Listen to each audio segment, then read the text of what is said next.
எந்த அரசு வந்தாலும் இவர்கள் சென்னையில் வந்து கூவத்தை தான் முதல்ல குறிவைப்பார்கள். திமுக அரசாக இருந்தாலும் அதிமுக அரசாக இருந்தாலும் சரி, கூவத்தை ஃபர்ஸ்ட் நாங்கள்லாம் சுத்தம் பண்ணுகிறோம்னு ஆரம்பிச்சு திமுக அரசு பல குடிசைகளை காலி பண்ணுச்சு. நகரத்தை அழகுபடுத்துகிறோம்னு சொல்லிட்டு இந்த மக்கள் எல்லாம் இவர்களுக்கு ஓட்டு போட்டவங்க தான். அங்கிருந்து பாத்தீங்கன்னா இவங்களை அங்கிருந்து எங்க எடுத்துட்டு போயிருக்காங்க பாருங்க. சென்னை விட்டு மிக தொலைவில் இருக்கிற அந்த 3 இடங்களுக்கு மேல ஆயிடுச்சு. இப்போ ஒவ்வொரு இடமா தள்ளி தள்ளியா கொண்டு போய் 5,000 பேர் 10,000 பேர் நாங்க இங்கிருந்து குடியேற்றுறாங்க. மும்பை போன்ற இடங்கள், தாராவி போன்ற இடங்கள் எல்லாம் இப்படி இருக்கிற இடத்துல வந்து இன்னைக்கு அரசே வந்து வீடு கட்டி கொடுத்துருக்கு நிறைய இடங்கள்ல.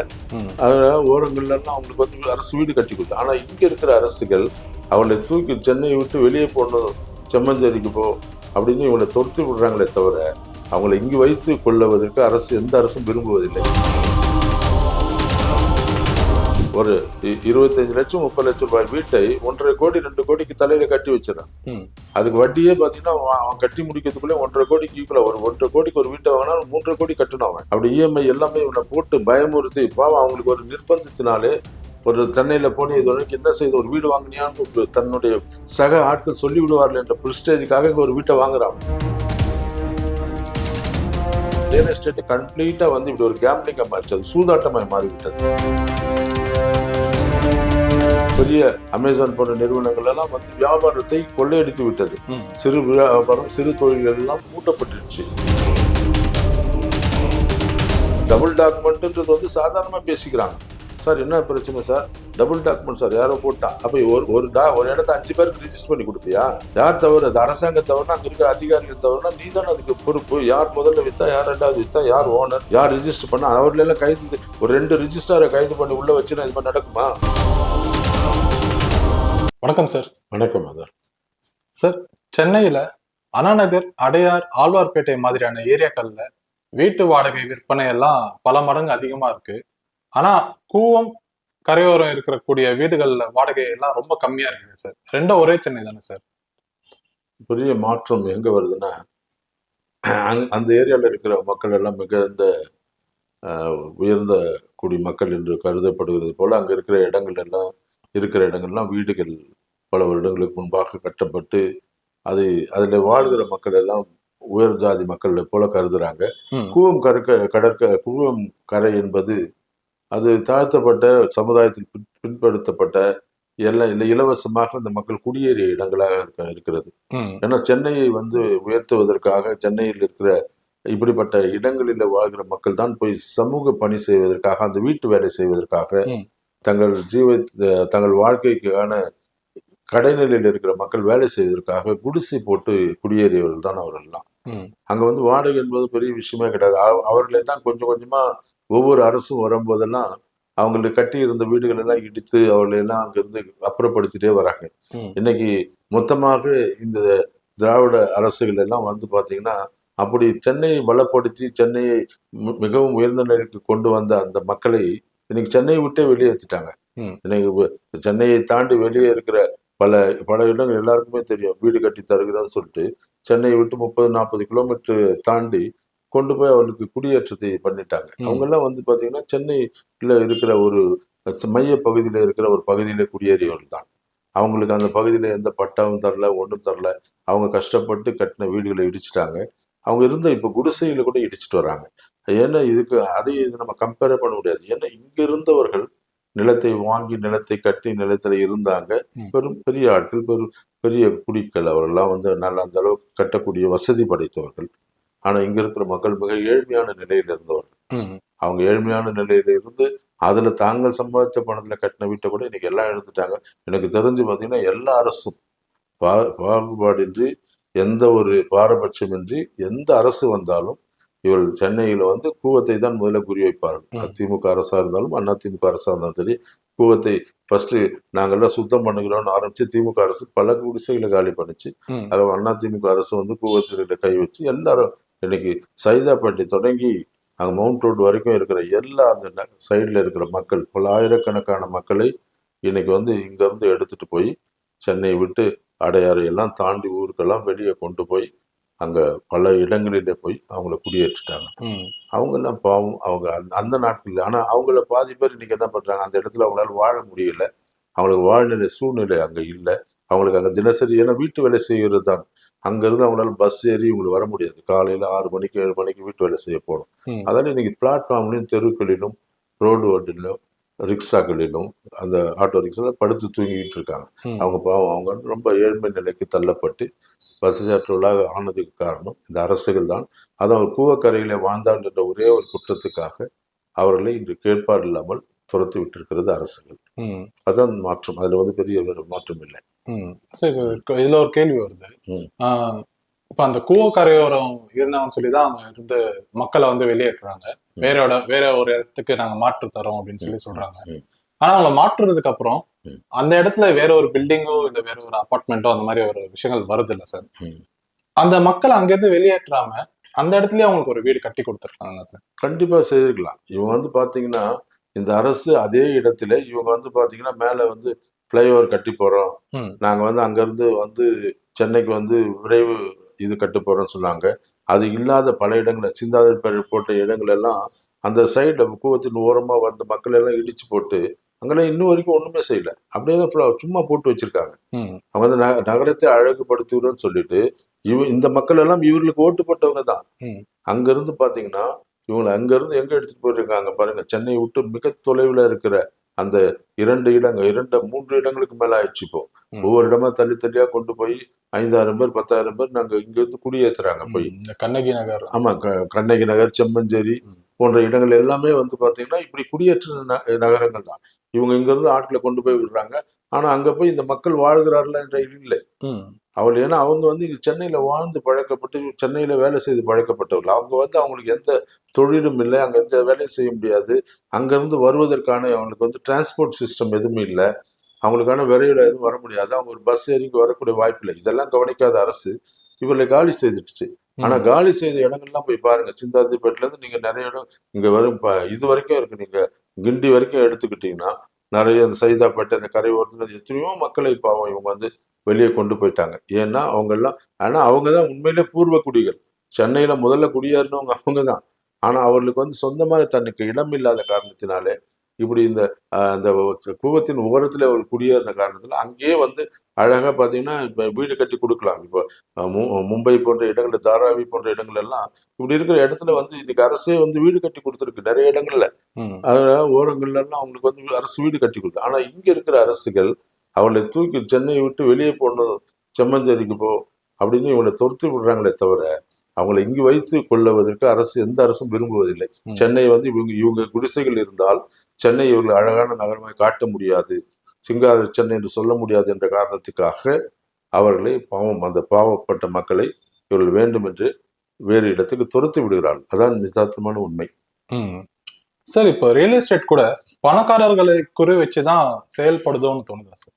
கண்டிப்பா. இன்னைக்கு ரியல் எஸ்டேட் மார்க்கெட்டையே மாத்தினது இந்த பணக்காரர்களை குறி வைக்க வேண்டும், இந்த ஐடி நிறுவனங்களை பணிபுரியர்களை குறி வைக்க வேண்டும்.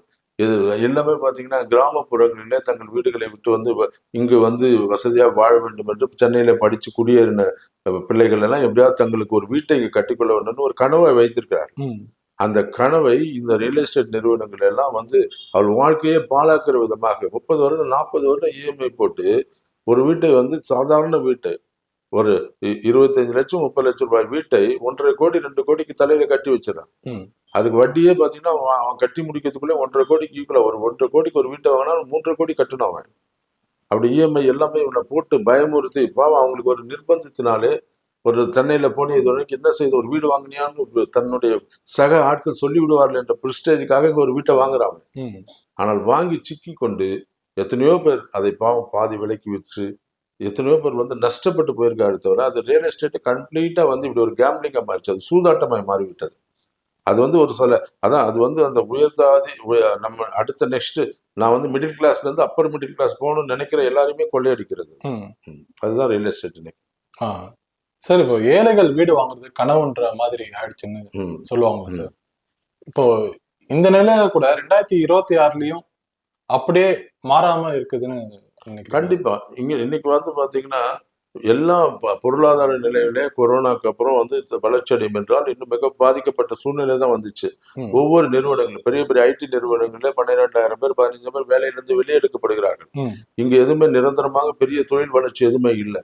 ம். எல்லா இளைஞர்கள் பாதி பேர் வந்து வேலை வாய்ப்பு இல்லாமல் தெருவிலே சுற்றி கொண்டிருக்கிறார்கள். ம். மிக கொடுமையான சூழ்நிலையில தான் இன்னைக்கு பெரிய பிசினஸ் எஸ்டாப்ளிஷ்மெண்ட்லாம் இல்லை. ம். பெரிய பெரிய பிசினஸ் நிறுவனங்கள் பெரிய பெரிய காரியங்கள் எல்லாம் வந்து அமேசான், பிளாக்போர்ட், இந்த அந்த மாதிரி நிறுவனங்கள்லாம் வந்து என்ன பண்ணுச்சு, பெரிய அமேசான் போன்ற நிறுவனங்கள் எல்லாம் வந்து வியாபாரத்தை கொள்ளையடித்து விட்டது. ம். சிறு வியாபாரம், சிறு தொழில்கள் எல்லாம் மூடப்பட்டுருச்சு. இப்படிப்பட்ட சூழ்நிலையில வந்து தங்களுக்காக ஒரு வீட்டை எப்படியாவது வாங்கணும்னு நினைக்கிற அந்த ரொம்ப ஏழ்மைத்தன்மையில இருக்கிறவங்கள ரியல் எஸ்டேட் நிறுவனங்கள் வந்து பழி வாங்குகிறது. ம். ரியல் எஸ்டேட் நிறுவனங்கள் என்ன பண்ணுது, எடுத்துட்டு வந்து யார்கிட்டயாவது போய் பணத்தை வாங்கி ஒரு வீட்டை எடுக்கிறாங்க. அந்த இடத்துல வந்து ஒரு நிலத்தை இவங்க வாங்கி போட்டுட்டு அவங்க வாங்குறதுக்கு மேல அதுல வந்து 100% அதிகமாக பணத்தை வைத்து இது வந்து அதை விற்பதற்கும் அதுல வீடு கட்டுவதற்கும் இப்படி பயங்கரமா கொள்ளையடிக்கிறதால ம். ஒரு பாமரனுக்கு ஒரு சராசரி மனுஷனுக்கு எப்படியாவது ஒரு வீட்டை வாங்கிடணும், ம். ஒரு 35 லட்ச ரூபா 50 லட்ச ரூபா வீட்டை போய் வாங்கணுன்ற ஒரு வெளியில அவன் போகும்போது அவன் அதுல போய் சிக்கிக் கொள்கிறான். ம். அப்படிதான் அந்த நிலை இருக்கே தவிர இன்னைக்கு சராசரி விலையேற்றம் என்பதை இவங்க அப்படியே வந்து டபுள் ஆக்கிட்டாங்க. வாங்குவதற்கே ஒரு அது நீங்க நினைச்சா உங்களுக்கு மயக்கம் வரும். அந்த அளவுக்கு இந்த விலையேற்றமா இருக்கிறது இன்னைக்கு. ம். சரி, இப்போ டெவலப்டு ஏரியாக்கள் எல்லாம் மட்டும்தான் ரியல் எஸ்டேட் தொழில் அமோகமா நடக்குது.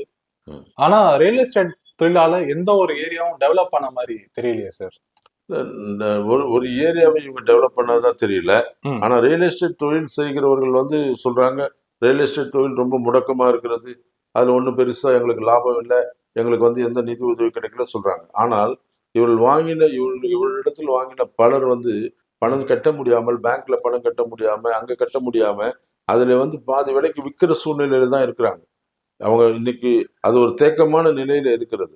ஆனா கட்டுமான பணிகள் எங்கேயுமே தடைப்பட்டதா தெரியல. ம். எல்லாம் இன்னைக்கு பாத்தீங்கன்னா பெரிய ஜி ஸ்கொயர் போன்ற நிறுவனங்கள்லாம் எந்த இடத்துல பார்த்தா அவங்க போர்டாதான் இருக்கு. ம். எல்லா இடங்களிலும் விற்கிறாங்க. ஏன்னா அப்ப அவள் லாபம் இல்லாமல் அவங்களுக்கு வந்து இவ்வளவு காரியம் இல்லாமல் அவங்களுக்கு சென்னையை சுத்தி 10 ப்ராஜெக்ட் 20 ப்ராஜெக்ட் எல்லாம் போட முடியாது. ஆ. அப்ப அவர்களுக்கு ஒரு சிலருக்கு இது லாபமான தொழிலா இருக்கிறது, ஒரு சிலரால வந்து செய்ய முடியல. ஏன்னா அவர்களிடத்துல இருக்க அந்த பண வலிமையினாலே பெரிய ஆட்கள் வந்து அதுல ஜெயிச்சிட்டு இருக்காங்க. ம். ஒரு சிலரால வந்து செய்ய முடியாம தடுமாறி கொண்டிருக்கிறார்கள். ம். சரி, இப்போ ஒரு இடத்த வாங்கும்போது அதோட மார்க்கெட் வேல்யூ கம்மி பண்ணி சொல்றதும், அதே இடத்த விற்கிறப்போ அதோட மார்க்கெட் வேல்யூ அதிகமா சொல்றதும் தப்பு இல்லையா சார்?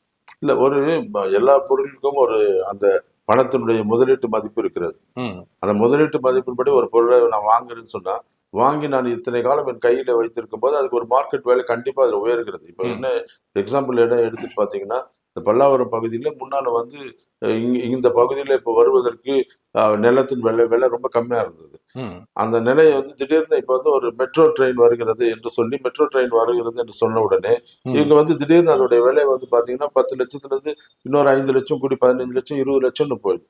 ம். இப்போ 1 கோடி 1.5 கோடி இருந்தது, இப்ப 2 கோடியை தொட்டு கொண்டிருக்கிறது.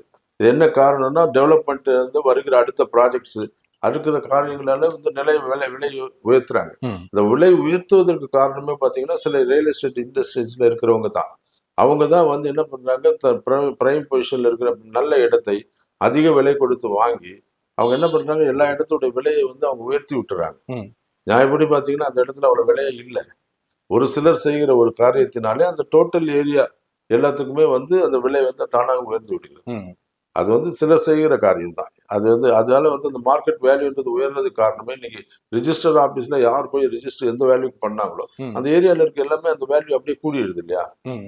அது வந்து அதனால இவங்க உயர்த்தது இல்லை. ம். அது ஆட்டோமேட்டிக்கா மார்க்கெட் வேல்யூவை பற்றி அது உயர்ந்து இருக்கிறது யாரோ ஒருவர் செய்யற காரணத்தினால. ம். சரி, இப்போ ரியல் எஸ்டேட் தொழில மட்டும் இல்ல, எந்த தொழிலையும் இந்த இடைத்தரகர்களை ஒழிக்க முடியாது சார். கண்டிப்பா அது வந்து ஒரு பிசினஸ் என்ற நிலைப்பாட்டில பார்த்தா அது ஒழிப்பது வாய்ப்பு இல்லை. ம். ஏன்னா அது வந்து ஒரு இடத்துல பாத்தீங்கன்னா சில இடங்களில நன்மையும் சில இடங்களில் தீமையாக தான் முடியுது. ம். ஆனா நன்மையை செய்கிறவங்களும் இருக்கிறார்கள், அந்த தீமையை செய்கிறவங்களும் இருக்கிறாங்க. ம். ஆனா ஒரு ரியல் எஸ்டேட் இல்லாமல் ஒரு இடத்தை வந்து ஐடென்டி பண்ண முடியாது. ஒரு சொல்லாம இன்னொரு இடம் எங்க இருக்குன்னு தெரியும். இன்னைக்கு வந்து பலவிதமான ஊடகங்கள் பலவிதமான இன்ஃப்ராஸ்ட்ரக்சர்ல இன்னைக்கு வந்து அட்வர்டைஸ்மெண்ட் மீடியால பல வாட்ஸ்அப் ஃபேஸ்புக் போன்ற நிலைகள் வந்தால் கூட ஆனால் சில இடங்களில பாத்தீங்கன்னா எல்லாருமே வந்து இந்த ரியல் எஸ்டேட் தரகர்களை நம்புகிறார்கள். அதை அவங்க ஒரு தொழிலாக எடுத்துட்டு போய் பாக்குறாங்க, வேலை பார்க்குறாங்க. அதுல என்ன சரியான கால்ஸ் இருக்கு. ஆனா சில ரியல் எஸ்டேட் ஆட்கள் வந்து அதிக லாபம் சம்பாதிக்க விரும்புகிறார்கள். ம். அப்ப அந்த மாதிரி ஆட்களால தான் இப்படி பிரச்சனை வருதே தவிர, இதுல வந்து சரியாக செய்கிறவர்கள் நிறைய பேர் இருக்காங்க. இது ஒரு தொழிலாக கருதப்படுகிறதால் அது வந்து ஒழிக்கப்பட வேண்டியதில்லை. அதுல வந்து சீர்திருத்தப்பட வேண்டும். ம். அதுக்கு ஒரு லிமிட் வைக்கணும். அது லிமிட் வச்சு இந்த இந்த பணத்தை இவ்வளவுதான் நீங்க வாங்கணும், இவ்வளவுதான் விற்கணும். இதுல மறைமுகமா எதுவும் செய்யக்கூடாது. நேரடியான காரியமா இருக்கணும். விற்கிறவங்களும் வாங்குறவங்களும் ஜென்யூனா இதை செய்யணும். அந்த விலைகள் இதெல்லாம் வந்து வெளிப்படைத்தன்மை இருக்கணும்ன்ற மாதிரி எல்லாம் சில கூறுகளை அமைத்து அவர்களுக்கு வந்து சரிப்படுத்தி கொடுத்தால் அது ஒரு நல்ல தொழில் தான். அதுல எந்த ஒரு பிரச்சனையும் இருக்காது. ம். சார், இப்போ லோன் எடுத்து வீடு கட்டுறது கழுத்துக்கு மேல கத்தி தொங்குற நிலை தானே சார்? சில மாசம் இஎம்ஐ கட்டலனா கூட மொத்தமா போயிடுது அந்த வீடு. அது எப்படி நியாயம் சார்? அதுதான் இது வந்து என்ன பிரச்சனைனா, இன்னைக்கு இருக்கிற அரசியல் சூழ்நிலையில அந்த பேங்கர் செக்டார்ல இருக்கிற பிரச்சனை அது. அது என்ன நினைக்கிறாங்க, ஒரு சராசரியா நான் ஒரு வேலைக்கு போய் கொண்டிருக்கேன், ஒரு ஐடி கம்பெனில இருக்கேன், எனக்கு வந்து மாதம் ஒரு வருமானம் கிடைக்குது, என்னால் வந்து ஒரு 25,000 ரூபாய் கட்டி என்னால் வீடு வாங்கி என்னால் மற்ற காரியத்தோடு 25,000 ரூபாய் கட்ட முடியும்னு நினைச்சு ஒரு இஎம்ஐ போட்டு ஒரு வீடை வாங்கி விடுகிறார். ஆனா நிர்பந்தம் என்ன, வீடு வாங்கும் போது அதுல இருக்க இன்டர்ன் காஸ்ட் மற்ற இதெல்லாம் வந்து 25 கட்டணும்னு இவன் நினைச்சு உள்ள போற இடத்துல பேங்க் அடுத்த மாசம் 35 கட்டுன்னு சொல்லுது. அப்ப இவனுக்கு சராசரியான இவனுடைய வருமானத்திலே வந்து அவன் நினைத்ததுக்கு அந்த காரியத்துல கட்ட விடற்ற ஒரு வாரம் ஒரு மாசம் கட்டலன்னா அதுக்கு மறுபடியும் இஎம்ஐ எல்லாம் சேர்த்து டபுள் ஆக்கிடுறாங்க. அந்த அந்த வரி விகிதங்கள் மற்ற இவங்களை மாற்று காரியங்கள் அது வந்து எல்லாமே ஒரு ஹிடன் அஜெண்டாவே இருக்கு. யாராலையும் எந்த பேங்க்ல இது இப்படித்தான் நடந்ததுன்னு சொல்லவே முடியாது. வெளிப்படைத்தன்மை இல்லாமல் அநேக திண்டாடுகிறார்கள். அதுல எந்த அந்த அரசாங்கம் கூட அதுக்கு வந்து சரியான ஒரு கண்டிப்பை அவங்களுக்கு நிர்ணயிக்கல. லோன் வாங்கிட்டான்னா அவன் தலையெழுத்து அவன் சிக்கிக்கிட்டான்னு அர்த்தம்.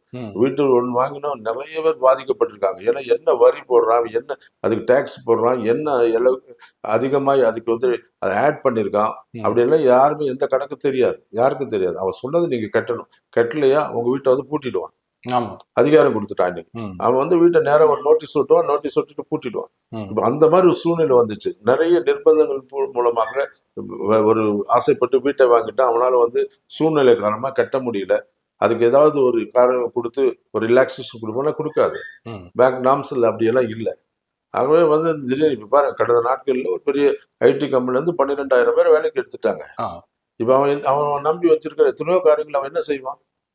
இப்ப அவனுக்கு என்ன தீர்வு? இதெல்லாம் இல்லை. அப்படிப்பட்ட சூழ்நிலையில சிக்கிக்கிறவங்க தான் இப்படிப்பட்ட பிரச்சனையில மாட்டிக்கிறாங்க. அதனால இதுக்கெல்லாம் வந்து ஒரு நல்ல ஒரு ரெகுலேஷன், கரெக்டான லா அண்ட் ரெகுலேஷன் எடுத்துட்டு வந்தா இப்படிப்பட்ட சூழ்நிலை வரும்போது, ஏன்னா இப்போ ஒரு ஆபத்துலயோ விபத்துலயோ இல்லை ஏதாவது ஒரு அசாதாரணமான சூழ்நிலை வரும்போதோ, இயற்கை சீர்வழி வரும்போதோ எல்லாத்துலயுமே ஒரு ஒரு ரிலாக்ஸேஷன் தராங்க. அப்படி இதற்கு கூட ஒரு ரிலாக்ஸேஷன் உண்டு. சில நேரங்கள் உங்களால் கட்ட முடியவில்லை, இது மாதிரி பிரச்சனை வந்துச்சு, உங்க ஃபேமிலியிலே ஒருத்தர் இருக்காரு, கட்டிட்டே இருக்காரு, திடீர்னு அந்த வீட்டை சம்பாதிக்கிறவருக்கு வந்து உடல்நிலை சரியாக ஒரு 2-3 மாசம் வரை கட்ட முடியல, ஒரு பிரச்சனை வந்துன்னா அதுக்கு ஒரு ரிலாக்ஸேஷன் கொடுக்கணுன்ற ஒரு ஏதாவது ஒரு காரியம் வரணும். அப்படியெல்லாம் வந்தா தான் இது அதை சீர்படுத்த வேண்டும். நடைமுறையில பல சிக்கல்கள் இருக்குது. அதை வந்து பேங்கர்ஸ் வந்து அதனாலதான் அந்த பேங்க்ல போய் இன்னைக்கு வந்து போய் யாராவது லோன் எடுத்து வீடு வாங்கணும்னா பயப்படுறதுக்கு காரணமே என்ன? அவங்க வந்து உள்ள வாங்குற வரைக்கும் வந்து அவர் உங்களுக்கு வேலைக்காரர்களா இருக்கிறார்கள். வாங்கின பிறகு அவங்க சர்வாதிகாரிகளா மாறிடுறாங்க. அங்க போய் நம்மளால எதுவும் பேச முடியல. அந்த அந்த அந்த நிலைகள்லாம் மாற்றி விட்டால் அது சரியாயிடும். சார், ரியல் எஸ்டேட் தொழில வரைமுறை பண்ண வாய்ப்பு இல்லையா சார்? கண்டிப்பா அதுக்கான ஒரு வாரியம் அமைத்து அதுக்கான ஒரு நிர்வாக பொறுப்பான நல்ல ஐஏஎஸ் ஆபீசரை போட்டு இதுக்கு வந்து கண்டிப்பாக இதை வரைமுறைப்படுத்த வேண்டும். அரசாங்கம் எல்லாத்துக்கும் வரமுறைப்படுத்துது, டாக்ஸுக்கு வரமுறைப்படுத்து எல்லாரும் பண்ணும்போது இதுவும் இவர்கிட்ட தான். ஏன்னா இவங்க பாதி வந்து இவங்க சொந்தக்காரன் ஆள்றவனுடைய சொந்தக்காரனா இருக்கிறான், அவங்களோட குடும்பமா இருக்கு. அதனால இந்த வறுமைப்படுத்த மாட்டேன்றான். இதுக்கு சரியாக வறுமைப்படுத்த வேண்டும். லேண்டு அந்த இதெல்லாம் வைக்கணும். இவ்வளவுதான் இந்த இடத்துல விலை ஏற்றணும், நீங்க இஷ்டத்துக்கு ஏற்றக்கூடாது. நீங்க நினைச்ச விலைக்கு வாங்கக்கூடாது. அவனுக்கு வந்து யாரைனா ஏமாத்தி வாங்கி எதையா பணம் சம்பாதிக்கணும்னு எல்லாமே கொள்ளையடித்து கொண்டிருக்காங்க. அதுக்கு அரசாங்கம் நல்ல ஒரு ஐஏஎஸ் ஆபீசர் போட்டு ரியல் எஸ்டேட் துறைக்கும், ஏன்னா இவங்க எல்லாத்துக்கும் டேக்ஸ் வாங்குறவங்க, இந்த ஏரியால இவ்வளவுதான் விலை போகுதுன்னா அந்த ஏரியாவை ஃபுல்லாவே அந்த காம்பவுண்ட் பண்ணி இவ்வளவுதான் பண்ணணும், இது மேல வந்து விற்கவோ வாங்கவோ கூடாது என்ற ஒரு விதிமுறைக்கு கொண்டு வந்தால் எல்லாம் சரியாயிடும். அதை இவங்க அரசாங்கம் சரி செய்ய வேண்டும். அதற்கான அதிகாரிகளை வைத்து அவங்க சரி செய்யக்கூடிய வாய்ப்பு இருக்கிறது. இதை வருகிற அரசாங்கம் கவனித்து செய்யணும் அதை. சார், கடைசி ஒரு கொஸ்டின் சார், ரியல் எஸ்டேட் விளம்பரம் மூலமா நடக்கும் மோசடிகளுக்கு யார் சார் பொறுப்பு? அதுக்கு ஏதாவது ஒரு நடைமுறை இருக்கா சார்? அரசாங்கம் தான் அதுக்கு பொறுப்பு. ஏன்னா அரசாங்கம் தன் தேவைக்கு வந்து என்ன பண்ணுது, அடிக்கடி தன்னுடைய நிலைகளை மாற்றிக் கொள்கிறது. ம், இதே அரசாங்கம் முன்னால என்ன சொல்லுச்சு, என் சிட்டில எங்கேயுமே விளம்பரம் வைக்கக்கூடாது, போர்டு வைக்கக்கூடாதுன்னு. ம், வச்சிருந்த பெரிய பெரிய கம்பெனிகள் எல்லாம் லாஸ் ஆகி அவங்க கோடிக்கணக்கில் இன்வெஸ்ட் பண்ண எல்லா போர்டையும் கழட்டிட்டு போயிட்டான். ம், போய் 5 வருஷம் கூட ஆகல, திருப்பி எல்லாத்தையும் இவங்களே ஆக்ஷன் விட்டு இப்போ எல்லா தெருவுகளிலும் இவங்களே சொல்றாங்க, ரோட்ல போயினா விளம்பரங்கள் வைத்தா கண்ணு இதாயிடும், ஆக்ஷன் ஆயிடும்னு. ம். இன்னைக்கு பாருங்க எல்லா இந்த நம்ம மெட்ரோ ட்ரெயினோட இதுல வந்து லைட்டை போட்டு 5 கலர்ல லைட்டை போட்டுட்டு அட்வர்டைஸ்மெண்ட் வைக்கிறேன். ஆமா. அப்ப அது ஆக்சிடென்ட் ஆகாதா? ம், அப்ப இப்படி விளம்பரங்களை நீ வைக்கலாமா இங்க? அரசுக்கு தேவையான அந்த தவறு செய்யலாம். விளம்பரமே கூடாதுன்ட்டு எடுத்த நீங்க எல்லா இடத்துலயும் எப்படி இப்படி ஹோர்டிங்ஸ் வச்சு லைட்டை வச்சு இப்படி வச்சிருக்க? அப்ப அரசு வந்து சரியான ஒரு நிர்வாக திறமை இல்லாததால, அரசு வந்து சரியான திட்டமிடல் இல்லாம மக்களை ஏமாற்றுகிறது. ம், அந்த அரசு வந்து சரியா தீர்மானிக்கணும். இன்னைக்கு வந்து ரியல் எஸ்டேட் துறையில அநேக பிரச்சனை, அநேக ஏமாற்று, யார் இடத்தையும் யாரும் ரிஜிஸ்ட்ரேஷன் பண்ண காலம்லாம் உண்டு. அதையெல்லாம் வந்து இவங்க மாற்றி அமைக்கணும். ஒரு டபுள் டாக்குமெண்ட்ன்றது வந்து சாதாரணமா பேசிக்கிறாங்க. சார் என்ன பிரச்சனை சார்? டபுள் டாக்குமெண்ட் சார், யாரோ போட்டான். அப்ப ஒரு இடத்த 5 பேருக்கு ரிஜிஸ்டர் பண்ணி கொடுப்பியா? யார் தவறு? அது அரசாங்கம் தவறுனா, அங்க இருக்கிற அதிகாரிகள் தவறுனா, நீ தானே அதுக்கு பொறுப்பு. யார் முதல்ல வித்தா, யார் 2வது வித்தா, யார் ம். ஓனர், யார் ரிஜிஸ்டர் பண்ணா, அவர்களெல்லாம் கைது, ஒரு 2 ரிஜிஸ்டாரை கைது பண்ணி உள்ள வச்சுன்னா இது மாதிரி நடக்குமா? அப்ப என்ன நடக்குது? இவங்க வந்து ஊழலுக்கு துணை போன அரசா இருக்கிறதால இவங்க இந்த பேரு ஊழலை கண்டுக்க மாட்டேன்றாங்க. அதுக்கு சரியான டபுள் டாக்குமெண்ட் வார்த்தையே இருக்கக்கூடாது. அப்ப இருக்கிறத முடிக்கணும்னா ம். என்ன பண்ணணும்? அந்த அந்த இடத்துல இருக்க பதிவுத்துறை அதிகாரிகள் தான் அதுக்கு பொறுப்பாளர்கள். தப்பு ஆயிடுச்சுன்னா சொல்லவே கூடாது. எவன் சொத்தையே ஒண்ணு எடுத்துட்டு போயிடுவியா நீ? அப்ப இதையெல்லாம் அரசு கவனித்து சரியாக முடிவெடுக்க வேண்டும்.